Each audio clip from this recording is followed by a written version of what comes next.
બધાને ભીખુભાઈ ખુમરના રામ રામ. અમે ઓટલા પરિષદમાં બેઠા હતા.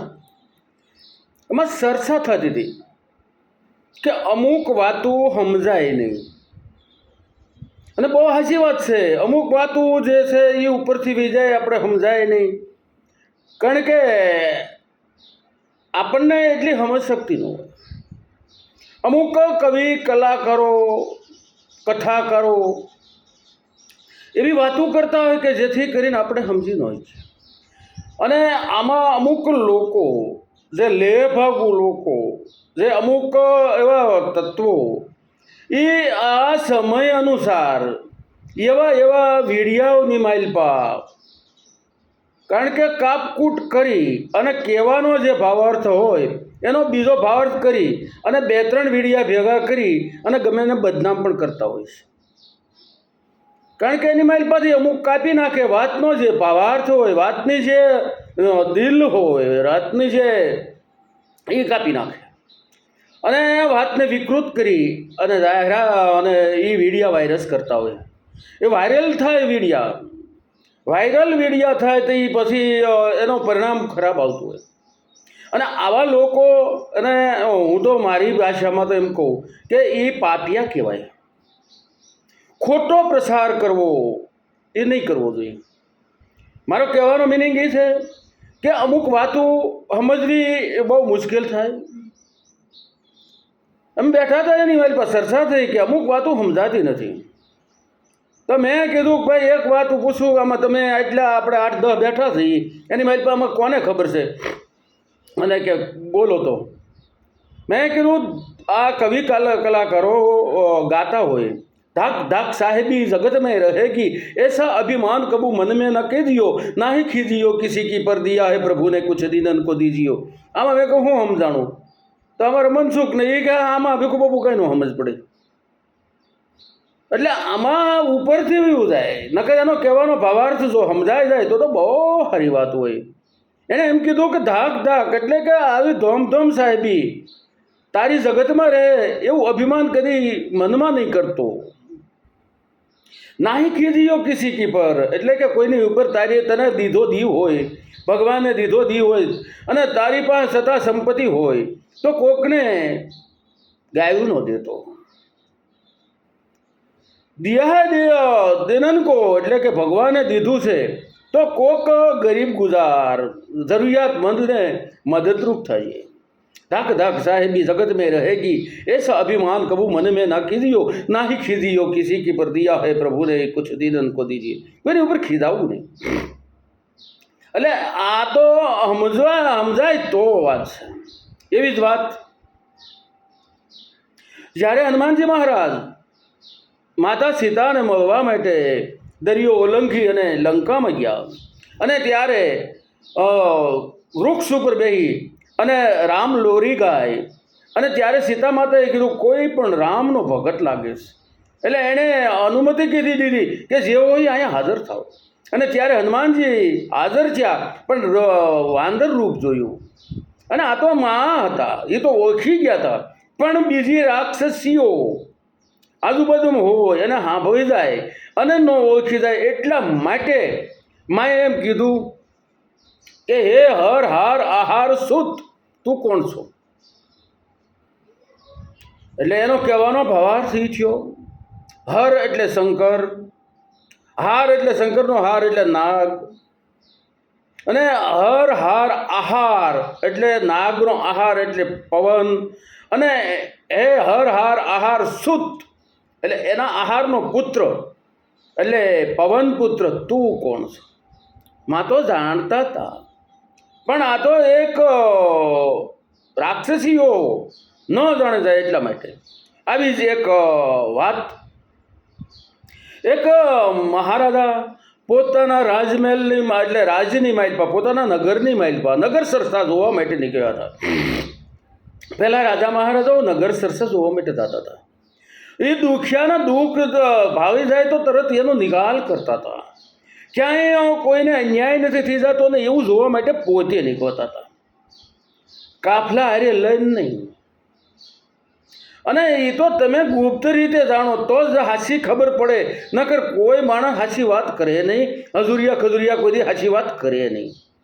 એટલે રાજા મહારાજાઓ પોતે નગર સત્સા જોવા માટે રાત્રે અંધાર પછીડા ઉઠી અને કોઈ ઓળખી ન જાય એવા રૂપે નીકળતા હતા. એમાં નગરની માઇપા નીકળ્યા. ત્રીજો પહોર છે અને એક કુટુંબ, સારણનું કુટુંબ છે. મા, દીકરો અને એનો બાપ ત્રણેય છે, પતિ પત્ની ને દીકરો.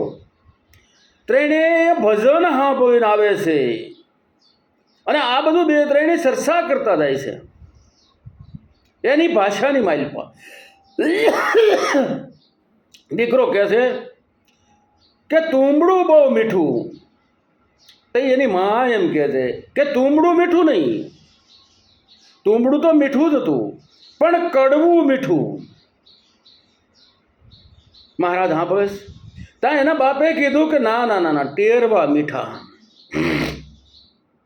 આ મહારાજ હા ભવે પણ એમાં કાંઈ ગતાગમ ગળી નહીં. આ હું વાત કરે છે કાંઈ સમજ પડી નહીં અને પોતાને ખબર ન રહી કે મેં અંધાર પછેડો ઉઠ્યો છે, હું મહારાજા છું, અત્યારે તો હું ગુપ્ત રીતે નીકળ્યો છું, નગર સરસા જોવા નીકળ્યો. એ પોતે ઉતાવળા થઈ ગયા, જલ્દી જઈ અને ઓલા ત્રણેય કે એને એમ ચૂક આગળ યાદ આવે ને મને આમાં સમજ નહીં પડે એટલે મારે જાણવું છે. એટલે જાણવા માટે એકદમ જઈ અને પાસે જઈને કહે છે એ ભાઈ તમે આગળ હું વાત કરી. એટલે છોકરાએ કીધું કે આ તો ઓલું લાગે છે. તા એની માએ કીધું કે ના બેટા ઓલું હોય ને તો એને તો ઓલું હોય. તઈ એના બાપે કીધું કે ના ના ના ના એવું નથી, આ તો ઓલ્યા વગરનું ઓલું છે. મહારાજા વધુ ગુસ્સવેણમાં પીડ્યા. કાં તો એકનો હજી સમજાણું તો બીજી વાત આવી. એટલે કહે છે કે ભાઈ મને કયો. આ એ સારણ કહે છે કે અમે સારણ દંપતી છીએ, પણ એ માણસ જે તું હોતે, પણ જે માણસ બે માણસને ઓળખતા ન હોય અને એ માણસને બે માણસ કોઈ વાતું કરતા થતા હોય એની વચ્ચે માથું મારવું ન જોઈએ. અને જે માથું મારે એને મૂર્ખ કહેવાય. પણ એટલા શબ્દો કીધા હતા મહારાજાને એમ છું ઓ મા તો અંદર પછીનો ઓઢો છે એટલે આ મને ઓળખતો નથી અને આગળ કંઈક વધુ પડતું બોલી જાય. એટલે એણે અંધાર પછીનો દૂર કરી અને કીધું કે ભાઈ હું મહારાજા પોતે. પણ આમ જો મહારાજા પોતે કીધું તો આ સારણ કુટુંબને એમ છું ઓ આ તો ભારે કરી, આ તો મહારાજા પોતે છે. એટલે કીધું કે તમે મને વાત કરો, તમે જે વાત કરતા હતા આમાં મને સમજ ન પડે, મને એ વાતને સમજ પાડો. કે ના મહારાજ એ તો તમને ન કહેવાય, કારણ કે એ તમને કહેવાય નહીં કે નહીં, તમારે કહેવું પડશે. અને જો સારણ હાસું નહીં કહે તો કેવણ કહે, સારણ બારોટ હાસું નહીં કહે તો કીધું કોણ કહે. હું આ દેશનો ભલે મહારાજા રહ્યો પણ હું ક્ષત્રિય છું, સારણને માનનારો છું. હું તમને અભય આપું છું, હું તમને કાંઈ નહીં કહું પણ હાસું કહ્યું. એટલે કહે છે કે બાપુ એવું કાંઈ નથી, અમે ભજનની માઇલપાથી આવીએ છીએ. એટલે અમે અમારા જે ભજન સાંભળ્યું હતું એને વિશે અમે વાત કરતા હતા. એટલે આ છોકરો એમ કહેતો હતો કે તુંબડું મીઠું એટલે કે રામસાગરને નીચે તુંબડું હોય. એટલે એ રામસાગર વાગતો હતો એટલે એ તુંબડું મીઠું, એમ તેનો અવાજ મીઠો હતો. તો એ મારી પત્નીએ કીધું કે ના ના ના ના જે ભજન ગવાતું હતું એ ભજનનું નામ કડવું છે. એટલે એ કડવું ગવાતું હતું એ મીઠું હતું, કડવું ભજનનું નામ કડવું એટલે એ મીઠું હતું. અને ત્યારે મેં એમ કીધું કે ના એ હાસું છે, તુંબડું મીઠું કડવું મીઠું પણ એ કરતાં ટેરવા મીઠા.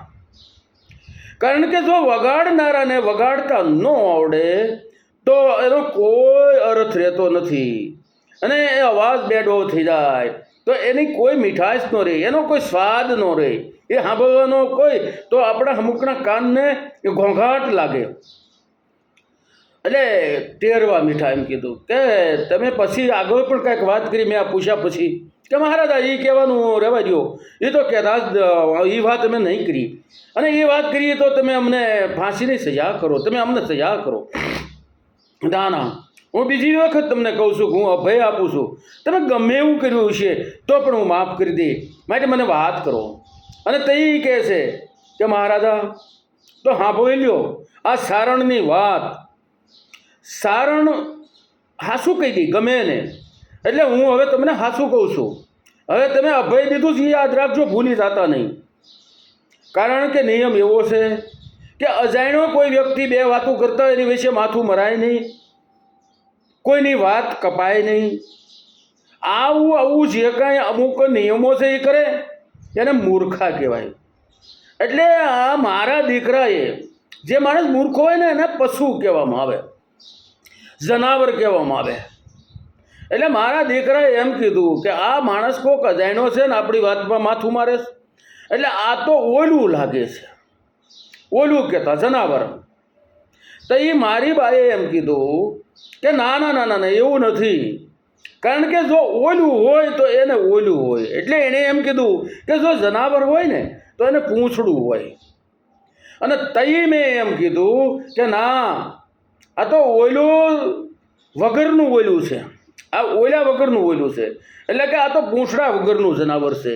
માણસ માત્રે સમજવું જોઈએ કે અમુકની માઇલપા માથું ન મારવું, ખોટી રીતે બે વાત કરતા એની વિશે વાત ન કાપવી, વચ્ચે પ્રશ્ન ન કરવો. આ જે કરે ને એને મૂર્ખ કહેવામાં આવે છે. માટે આ અમુક વાતો ઉપરથી વિજાય સમજવા જેવી વાત હોય, પણ આમ અમુક વાત એવી રીતે થાય કે જેનાથી સમજાય નહીં, અને સમજણ વગરની વાતનો કોઈ અર્થ રહેતો નથી. માટે સમજો, થોડી જાજી વાત ન સમજાણી હોય તો બે ફેરવું સાંભળવી, અથવા બે ફેરવું જે કોઈ માણસ હોય એને પૂછી લેવી. જય માતાજી.